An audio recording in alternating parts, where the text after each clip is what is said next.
రైతు సెంటిమెంట్ను అడ్డం పెట్టుకొని ఆనాడు భూములు అమ్ముకోవడమే కాదు, ఔటర్ రింగ్ రోడ్డును తాకట్టు పెట్టడమే కాదు, 1,00,000 కోట్ల రూపాయలు కాళేశ్వరంలో కట్టడం కూలడం జరిగింది. ఇవాళ రైతు సెంటిమెంటును వాళ్ళ ఆదాయ వనరుగా మార్చుకున్నారు. ఇవాళ 1,000 కోట్ల రూపాయలు సంపాదించుకున్నారు. నేను ఈ వేదిక మీద నుంచి అడగదలుచుకున్నా, తెలంగాణ రాష్ట్రం రాకంటే ముందు మీ ఆర్థిక పరిస్థితి ఏంది?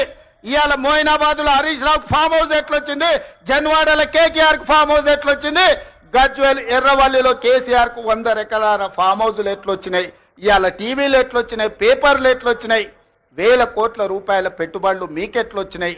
మరి మీరేమో 1,000 కోట్ల రూపాయల అధిపతులుగా మారిండ్రు, మీరు ఐశ్వర్యవంతులైనరు. రాష్ట్రం ఎందుకు దివాలా తీసింది? రాష్ట్రానికి 8 లక్షల కోట్ల రూపాయలు అప్పెట్లొచ్చిందని నేను అడుగుతున్నా. 10 ఏళ్లల్లా ఆగర్భ శ్రీమంతులు మీరైనరు. అమీర్ల లాగా నిజాం నవాబుల కంటే ధనవంతులుగా మీరు మారినరు. దేశంలోనే ధనిక రాష్ట్రమైన తెలంగాణ ఇవాళ దివాలా తీసింది. చివరికి 1,00,000 రూపాయల రుణమాఫీ చేస్తాన్న మీరు 4 విడతలు అన్నారు. అసలు మీరన్నారు మిత్తి మీరే కడతా అన్నారు. అసలు లేదు మిత్తి లేదు. ఇవాళ రైతులను దివాలా తీపించిన పరిస్థితి మీది. అక్కడి నుంచి ఒక్కొక్కటిగా సరిదిద్దుకుంటూ ఇవాళ నేను చెప్పదలుచుకున్నా. ఇవాళ విద్యార్థులారా మీరు గుర్తు చేసుకోండి, మీ పాఠశాలలు మూసేసే పరిస్థితి, వేలాది పాఠశాలలు మూపించండు. ప్రభుత్వ నోటిఫికేషన్లు ఇవ్వలే. ఉద్యోగాల నోటిఫికేషన్ల కోసం ఇందిరా పార్క్ దగ్గర, లేకపోతే అశోక్ నగర్ చౌరస్తా దగ్గర, దిల్సుఖ్నగర్ చౌరస్తా దగ్గర, అమీర్పేట్ చౌరస్తా దగ్గర వేలాది మంది విద్యార్థుల నిరసన కార్యక్రమాలు ఆనాడు ఉద్యోగాల కోసం చేశారు. కానీ మన ప్రభుత్వం వచ్చిన తర్వాత మేము మీద నోటిఫికేషన్లు ఇస్తే ఇన్ని నోటిఫికేషన్లు ఎంబడెంబడే వద్దు, మేము చదువుకోలేకపోతున్నాం, నోటిఫికేషన్లను వాయిదా వేయండి. ఈ దేశంలో ఏదైనా ఒక రాష్ట్రంలో ధర్నా జరిగిందంటే అది తెలంగాణ రాష్ట్రంలోనే. 10 ఏళ్లు వాళ్ళు చేయలేని పని మొదటి సంవత్సరంలోనే 60,000 ప్రభుత్వ ఉద్యోగ నియామకాలు చేపట్టి, ఒకవేళ లెక్క తప్పంటారని ఎల్బీ స్టేడియంలో ఎక్కడైతే మేము బాధ్యత చేపట్టినామో ప్రతి నిరుద్యోగ యువకుని వాళ్ళ తల్లిదండ్రులతో అక్కడికి పిలిపించి వాళ్ళకు నియామక పత్రాలు అందించి తలలు లెక్కబెట్టి 60,000 మంది నిరుద్యోగ యువకులకు ఈ దేశంలో ఒక్క సంవత్సరంలో ఉద్యోగాలు ఇచ్చిన ప్రభుత్వం ప్రజా ప్రభుత్వం, మన ప్రభుత్వం.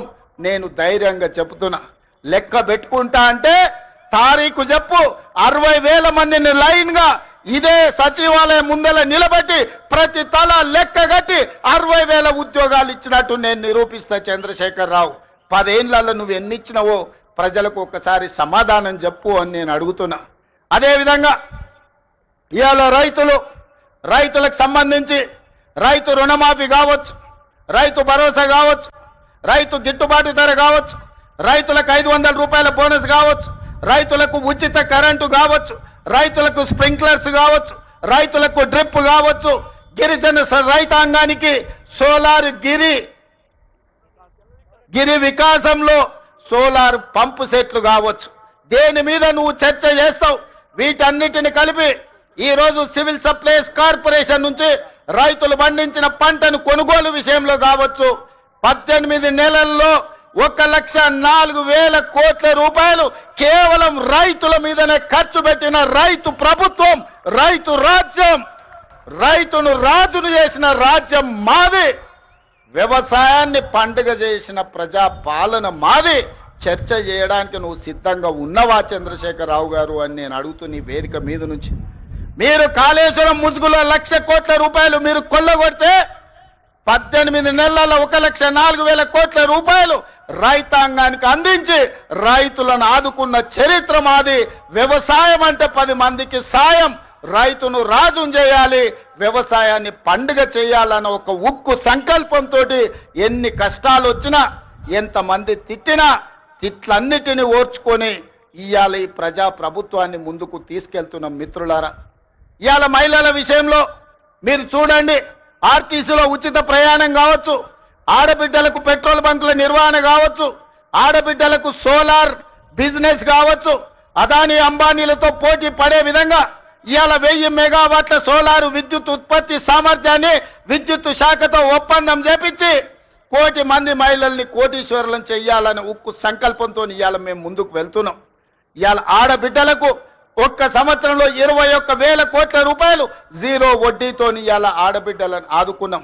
అదే కాదు, హైటెక్ సిటీ పక్కన విప్రో ఇన్ఫోసిస్ కార్పొరేట్ కంపెనీల పక్కన 4 ఎకరాలు శిల్పారామం పక్కన ఇచ్చి 150 షాపులు సెల్ఫ్ హెల్ప్ గ్రూపులు ఉత్పత్తి వస్తువులను అమ్ముకోవడానికి ఇవాళ వాళ్ళకి అక్కడ స్థలాన్ని కేటాయించినాం. ఇవాళ ఆడబిడ్డలు ఆర్టీసీలో ఉచిత బస్సు ప్రయాణం కాదు, 1000 బస్సులను కొని ఆర్టీసీకి కిరాయికి పెట్టుకునే ఆర్థిక స్తోమత ఇవాళ ఆడబిడ్డలకు అందించినాం. ఇవాళ ఐకేపీ కేంద్రాలు 8,000 ఐకేపీ కేంద్రాలు ఇవాళ ఆడబిడ్డల చేతుల్లో పెట్టినాం. గ్రామాలలో ఉన్న పాఠశాలల్ని అమ్మ ఆదర్శ పాఠశాల మీద ఆడబిడ్డల చేతిలో పెట్టి పిల్లల భవిష్యత్తు ఆడబిడ్డల చేతిలో భద్రమని ఇవాళ అమ్మ ఆదర్శ పాఠశాలలు తీసుకొచ్చినాం. ఇవాళ పాఠశాలల్లో పిల్లల బట్టలు ఒకనాడు కార్పొరేట్ కంపెనీలు కుట్టేవి. ఇవాళ వాటిని రద్దు చేసి ఆడబిడ్డలకే బట్టలు కుట్టే వ్యాపారాన్ని ఇవాళ ఆడబిడ్డలకే అందించినాం. ఇప్పుడు పాఠశాలల్లో తిను వస్తువులను, కూరగాయలను, పాలు, పండ్లు అన్ని సరఫరా ఒకప్పుడు వ్యాపారాలు కార్పొరేట్ సంస్థలు చేస్తుంటే వాటన్నిటిని రద్దు చేసి స్వయం సహాయక సంఘాలకు అందించి ఇవాళ ఆడబిడ్డల చేతుల్లో పిల్లల భవిష్యత్తు భద్రంగా ఉంటుంది అని ఇవాళ ఆడబిడ్డలకు అప్పచెప్పినాం. అందుకే మిత్రులారా, రైతులు కావచ్చు, మహిళలు కావచ్చు, నిరుద్యోగ యువకులు కావచ్చు, ఈ ప్రజా పాలనలో భద్రంగా ఉండాలి అని మేము ఈరోజు ప్రయత్నం చేస్తున్నాం. అందుకే ఈ వేదిక మీద నుంచి 4 కోట్ల తెలంగాణ ప్రజలకు విజ్ఞప్తి చేస్తున్నాం. ఆలోచన చేయండి, అంచనా వేయండి, బేరీజు కట్టండి. 10 ఏళ్ల వాళ్ళ పాలన ఎట్లుందో, 18 నెలల్లో మా మిత్రుల పరిపాలన ఎట్లుందో మీరు చర్చ పెట్టండి. చెట్టు కింద పెట్టండి, పెళ్లి కాడ పెట్టండి, చావు దగ్గరకు పోయినప్పుడు మాట్లాడండి, కళ్ళు కాంపౌండ్ కాడ మాట్లాడండి, దావత్ కాడ మాట్లాడండి, ఏడికెళ్ళినా చర్చ పెట్టండి. 10 ఏళ్లలో ఆయన చేసిందేందో, 18 నెలల్లో మనం చేసిందేందో చర్చ పెట్టండి. చంద్రశేఖరరావు గారు ఇయాలను కుట్రలు కుతంత్రాలతోని ఆనాడు కృష్ణా నది మీద కాంగ్రెస్ పార్టీ ఉమ్మడి రాష్ట్రంలో ప్రారంభించిన ప్రాజెక్టులు 10 ఏళ్లలో ఏ ఒక్కటి పూర్తి చేయలే. పాలమూరు రంగారెడ్డి ఎత్తిపోతల ఎడారిగా మారింది, కల్వకుర్తి ఆగిపోయింది, భీమా, నెట్టంపాడు, కోయిల్ సాగర్, ఎస్ఎల్బిసి, సీతారామ, అదే విధంగా దేవాదుల, సమ్మక్క సారలమ్మ, ప్రాణహిత చేవెళ్ళ ఏ ప్రాజెక్టులు చూసినా ఎక్కడి అక్కడనే పడ్డాయి. ప్రాణహిత చేవెళ్ళ పేరు మార్చి, ఊరు మార్చి, పేరు మార్చి, అంచనాలు పెంచి 1,00,000 కోట్లు కొల్లగొట్టిన కాళేశ్వరం నువ్వు కట్టిన 3 ఏళ్లకే కూలేశ్వరం అయింది. 1,00,000 కోట్లు గంగలో కొట్టుకపోయినయ్యాల. ఇవాళ గోదావరిలో కొట్టుకపోవడానికి కారణం నువ్వు కాదా? నీ అవినీతి కాదా? నీ కుటుంబం 1,000 కోట్ల రూపాయల దోపిడీకి పాల్పడి నాణ్యత లోపం వల్ల, ప్రణాళిక లోపం వల్ల మేడిగడ్డ, అన్నారం, సుందిళ్ళ కూలిపోయిన మాట వాస్తవం కాదా?